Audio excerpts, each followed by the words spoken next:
News 24 में आप सभी का स्वागत है। आप देख रहे हैं 24 की रेस बताएंगे सुकेश। मैं हूं आपके साथ रजत जय त्रिपाठी। संसद सत्र के तीसरे दिन लोकसभा में नारी शक्ति वंदन अधिनियम पर चर्चा हो रही थी और बोलने के लिए खड़े होते हैं कांग्रेस सांसद राहुल गांधी और पहला सवाल दागते हैं, मोदी सरकार से सवाल दागते हैं और सवाल पूछते हैं कि भारत सरकार के 90 सचिवों में से कितने ओबीसी। राहुल गांधी कहते हैं भारत सरकार के 90 सचिवों में मात्र 3 सचिव ही ओबीसी समुदाय से हैं। ये देश के बजट के बस 5% के जिम्मेदार हैं। राहुल गांधी ये भी कहते हैं कि 2019 में एक भी सचिव ओबीसी नहीं थे। राहुल गांधी जब संसद में बोल रहे थे लगातार बार बार वे ओबीसी की बात कर रहे थे। आखिर राहुल गांधी की ये ओबीसी वाली राजनीति क्या है?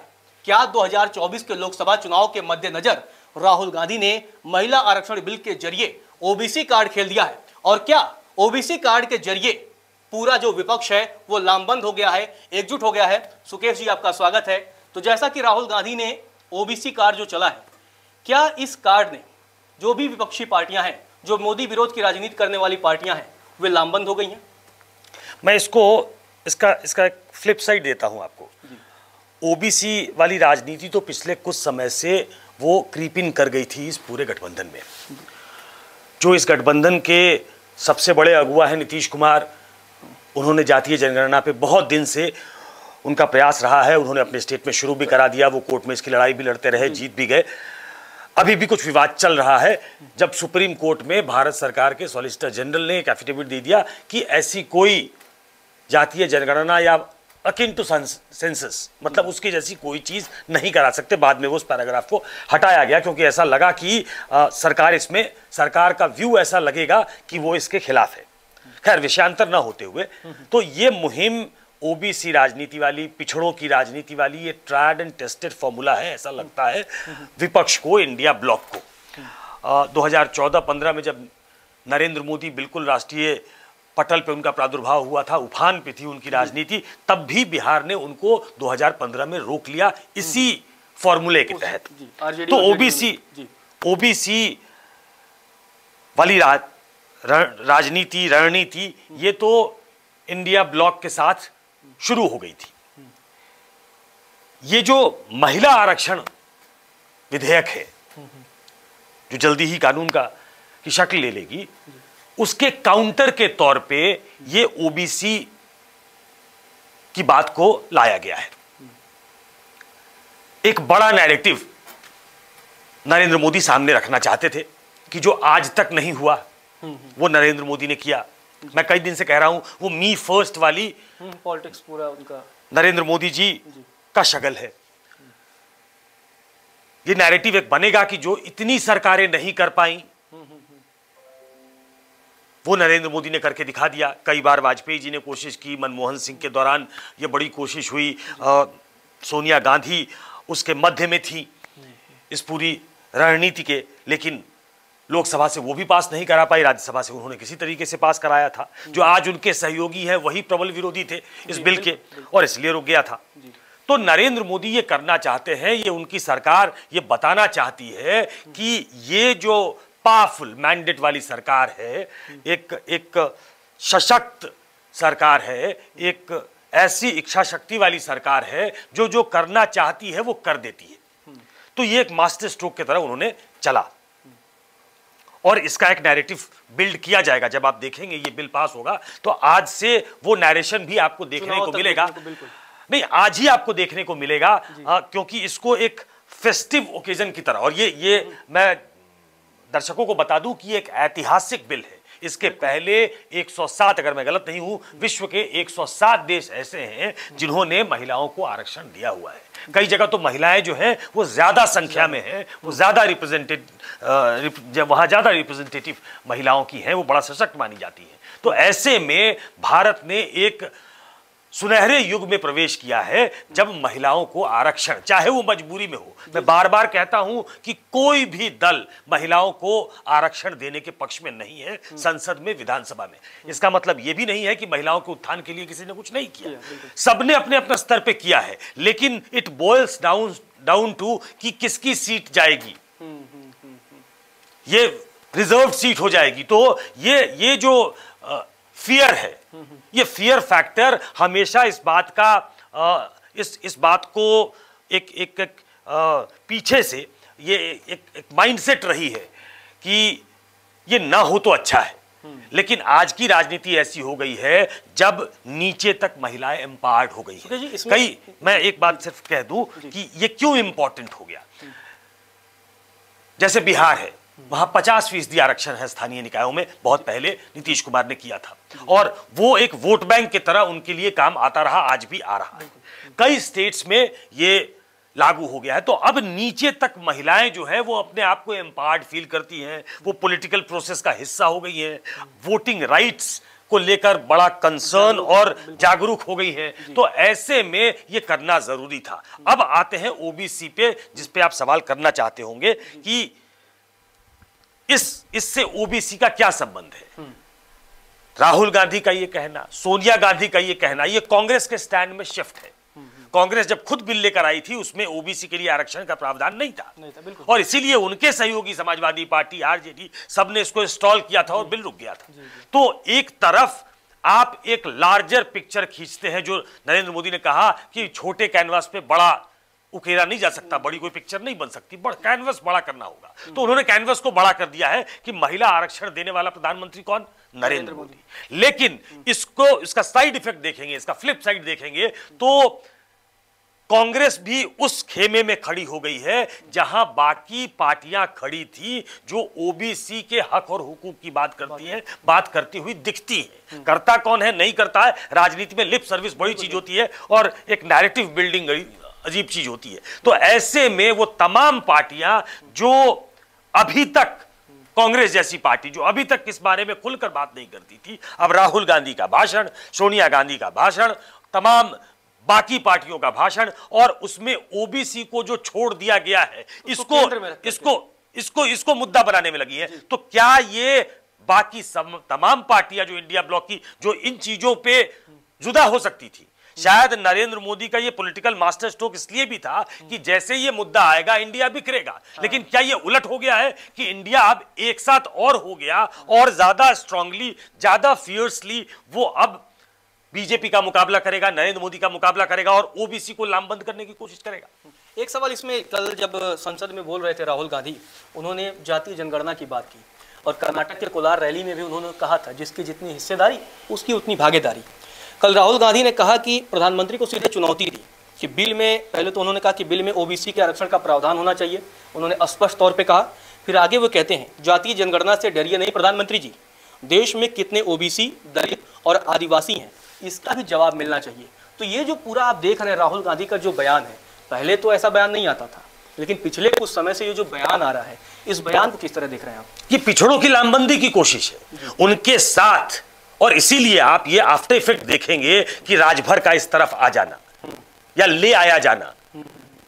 दारा सिंह वाला मूव फेल कर गया, दारा सिंह को समाजवादी पार्टी से तोड़कर ले आना, ये एक ऐसी एक्सरसाइज थी जिससे यह साबित किया जा सके कि पिछड़े जो है वो अखिलेश यादव के साथ नहीं है, वो छोड़ कर आ रहे हैं। वो यूपी का जो उनका बड़ा स्ट्रॉन्ग टर्फ है उसको मेंटेन रखना चाहते थे, जिसमें थोड़ी सी सुई लग गई है घोसी में, जो उपचुनाव में हार हो गई। तो ऐसी तमाम पार्टियों की तरफ बीजेपी की नजर इसलिए गई क्योंकि एक तरफ कुछ पार्टियां ऐसी हैं जो बहुत स्वाभाविक तौर पे ओबीसी की पार्टी मानी जाती है, जो बहुत स्वाभाविक तौर पे ओबीसी की चर्चा करती है, जो उनके स्वाभाविक नेता, जिनके बड़े केंद्रीय स्तर से लेकर राज्य के स्तर पे बड़े नेता हुए हैं, और ये तमाम ऐसे दल जो हैं वो इंडिया ब्लॉक के साथ हैं, और उन्होंने अपनी गुरुत्वाकर्षण शक्ति जिसको कहते हैं उससे कांग्रेस को भी अपने साथ ले लिया है। कांग्रेस ने अपने आप को अभी तक इससे दूर रखा था। वो कांग्रेस का हाथ गरीबों के साथ, कांग्रेस का हाथ आम आदमी के साथ, लेकिन जिस तरीके से मुखर होकर अब वो ओबीसी की बात करने लगे हैं, तो वो इस तरफ इशारा कर रहा है कि वो ओबीसी लामबंदी 1931 की जनगणना के हिसाब से ओबीसी 52% है। ऐसा लगता है कि अगर जातीय जनगणना होती है तो इनकी संख्या बढ़ी हुई पाई जाएगी, ये 52% से ज्यादा होंगे। तो शायद इसका अंदाजा लगाना मुश्किल है, लेकिन वो 52% होंगे या 52% से ज्यादा होंगे तो वो मेजॉरिटी की संख्या में होंगे और अपने आप को ओबीसी का असली नुमाइंदा रिप्रेजेंटेटिव बताने की कोशिश इस पूरे ब्लॉक की है। और इसलिए मैं इसका फ्लिप साइड देख रहा हूं कि एक तरफ एक बड़ा नैरेशन है जिसकी नैरेटिव बिल्डिंग एक्सरसाइज आज से नहीं 2-3 दिन पहले से शुरू है और आगे तक चलेगी कि महिला को आरक्षण हमने दिया, लेकिन दूसरी तरफ उसका फ्लिप साइड ये है कि आपने ओबीसी को नहीं दिया, आप जातीय जनगणना नहीं कराते हो। जातीय जनगणना के बाद ये बात जाएगी कि जो 50% का कैप है आरक्षण को लेकर उसको आप बढ़ाइए। क्योंकि ये मान चुकी अपने कार्य समिति की बैठक में। बिल्कुल, ये अब उस तरफ ही जा रही है कि पिछड़ों की राजनीति का असली नुमाइंदा कौन सा ब्लॉक है। नरेंद्र मोदी ये कहेंगे कि ओबीसी मैं हूं, तो उसकी काट ये निकाली गई है जो कि कई बार कहा भी गया, कल भी संसद में चर्चा हो रही थी कि ये अपने कलम से ओबीसी बने हैं। ये मुख्यमंत्री बनने के बाद इन्होंने खुद को ओबीसी में शामिल कराया है। दरअसल असली चेहरे जो ओबीसी के हैं वो इस ब्लॉक में हैं और वही असली नुमाइंदे हैं ओबीसी। अखिलेश ने पीडीए छेड़ा था तो अब कांग्रेस उसी ढर्रे पा रही है। लेकिन एक सवाल यहाँ ये भी गंभीर हो जा रहा है कि अगर कांग्रेस जो है दलित, पिछड़ों और आदिवासियों की राजनीति खुल करके करती है तो जो क्षेत्रीय पार्टियां हैं उसमें तमाम इंडिया गठबंधन के हिस्सा है, कहीं उनके वोट बैंक में सेध न लग जाए। देखिए, कांग्रेस नहीं कर रही है, अभी कांग्रेस तो कर ही रही है। कांग्रेस को मजबूर कर दिया है इन क्षेत्रीय पार्टियों ने कि आप हमारे साथ इस पांत में खड़े हो जाओ, इस पंक्ति में खड़े हो जाओ।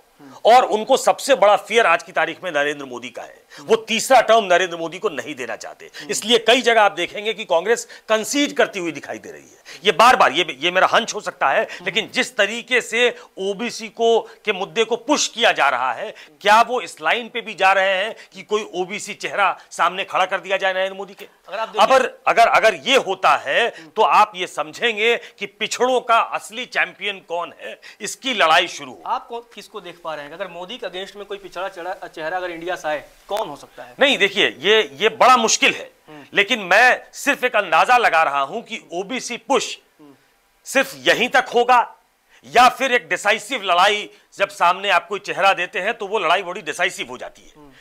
ऐसे में नीतीश कुमार बहुत दिन से अपनी बात जोह रहे हैं। हाँ, वो एक छोटे प्लेयर हैं इस सेंस में कि वो एक स्टेट में चुनाव लड़ते हैं और वहां की आधी से भी कम सीटों पे चुनाव लड़ते हैं। तो वो एक क्या कहते हैं, नैसर्गिक विकल्प तो नहीं है, लेकिन जिस तरीके से उनकी छवि रही है, जो आज की डिमांड है वो ओबीसी भी है, वो नरेंद्र मोदी एनडीए को जानते हैं, उनकी काट जानते हैं। आप बहुत ज्यादा आरोप उन पे इसलिए नहीं लगा सकते क्योंकि बीजेपी अधिकतर समय उनके साथ रही है। तो ऐसे में कोई ऐसा चेहरा भी कोई आगे हो जाएगा क्या?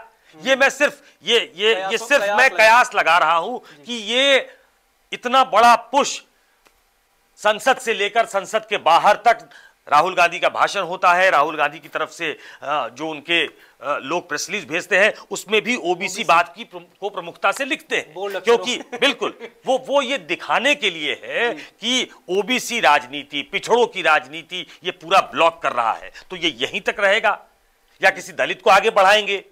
क्या खड़गे आगे हो सकते हैं?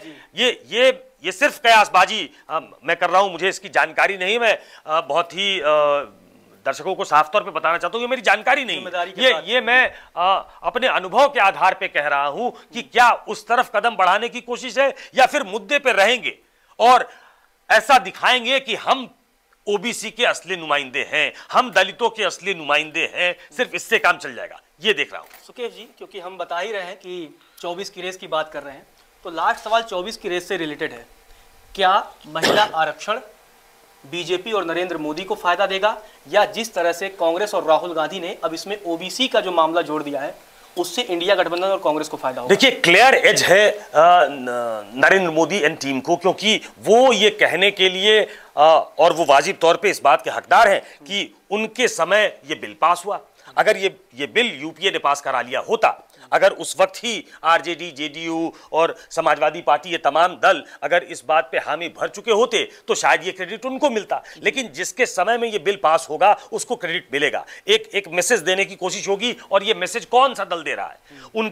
उनका पैराफर्नेलिया, पॉलिटिकल पैराफर्नेलिया अगर कहें तो वो बहुत स्ट्रांग है, बहुत मैसिव ऑर्गेनाइजेशन है। वो सांगठनिक क्षमता उनकी इतनी है कि वो नीचे तक परकुलेट करके इस मैसेज को पहुंचा सकते हैं कि बिल्कुल कि महिलाओं के लिए आरक्षण हमने दिया है। दूसरी तरफ से ये कोशिश होगी कि इन्होंने ओबीसी को छला है, और ओबीसी नहीं, महिलाओं को छला है, क्योंकि वो महंगाई से त्रस्त थी तो उनको आरक्षण का झुंझुना पकड़ा दिया, लेकिन वो मिलेगा 29 के बाद। 29 में भी मिलेगा नहीं, इसकी कोई पक्की गारंटी नहीं है कि 29 के चुनाव में उनको आरक्षण मिलने लगेगा। तो एक तरफ से ये नैरेटिव बिल्डिंग की कोशिश होगी। नैरेटिव बिल्डिंग में कौन जीतता है ये तो साफ अभी कहना मुश्किल है, लेकिन ये बात जरूर है कि ओबीसी वाली लड़ाई जो है ये आरक्षण के बहाने विपक्ष को लामबंद कर रहा है, ऐसा मुझे अभी दिखाई दे रहा है। बहुत बहुत धन्यवाद सुकेश जी। तो आज के लिए बस इतना ही, अगले एपिसोड में मिलते हैं किसी नए मुद्दे के साथ।